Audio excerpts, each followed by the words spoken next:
Ngayon guys, magkakarbon tayo ng heat guard ng stock pipe ng Neosolti. Ito lang yung kakarbon natin guys. Itong gamit natin yung twill. Ayan. So tara, carbon na natin.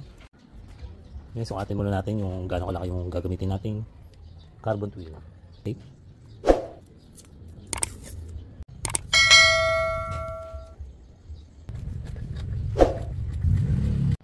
Tsaka pala to guys, itong heat guard ng stock pipe ng Giorno. I-carbon na rin natin, sabi na rin natin.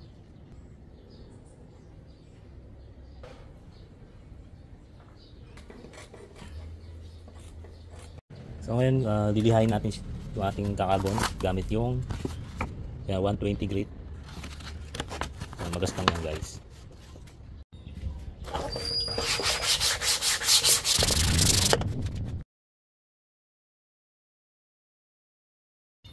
So ayan guys, nadihan na natin, then kinater natin para may pagkapitan ng carbon kasi iba kasi pagka-plastic na ito guys.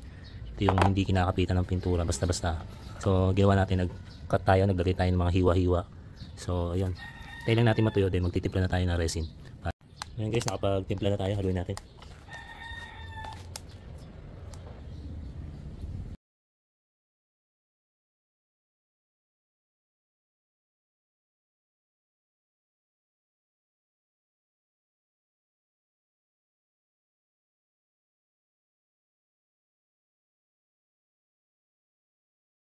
Ayan guys, lagyan na natin ng resin.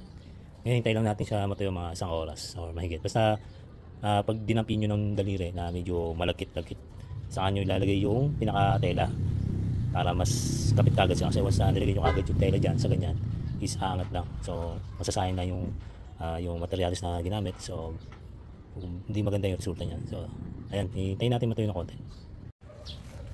So ayan guys, medyo manikit-nikit na. Lagay na natin itong ating tela.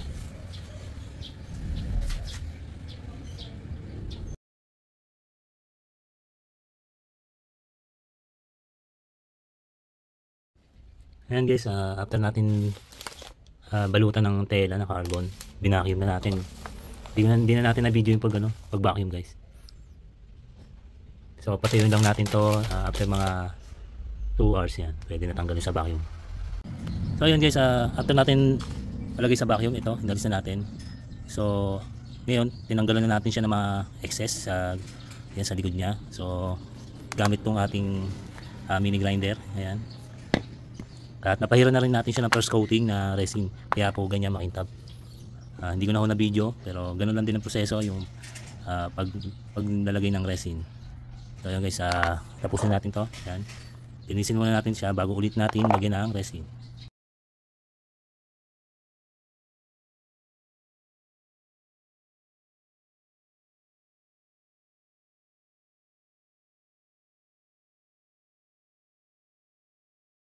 So ngayon guys, after natin malinisin yung mga excess niya sa likod, papatungan na natin ulit siya ng pangalawang resin.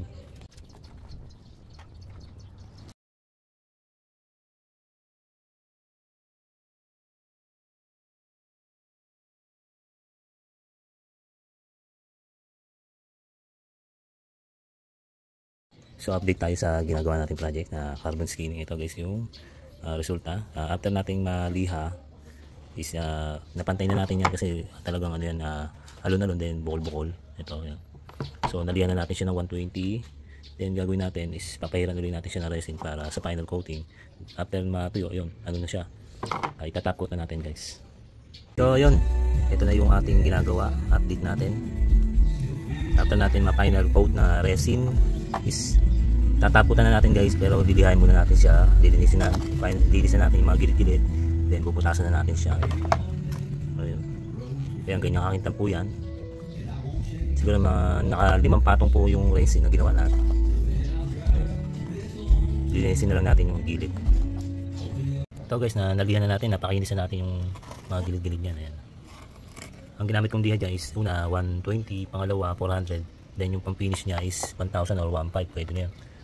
Basta bago nyo bugahan ng top coat, clear coat, is makinis talaga para hindi siya bumakat doon sa clear coat kung sakali man. Ayan.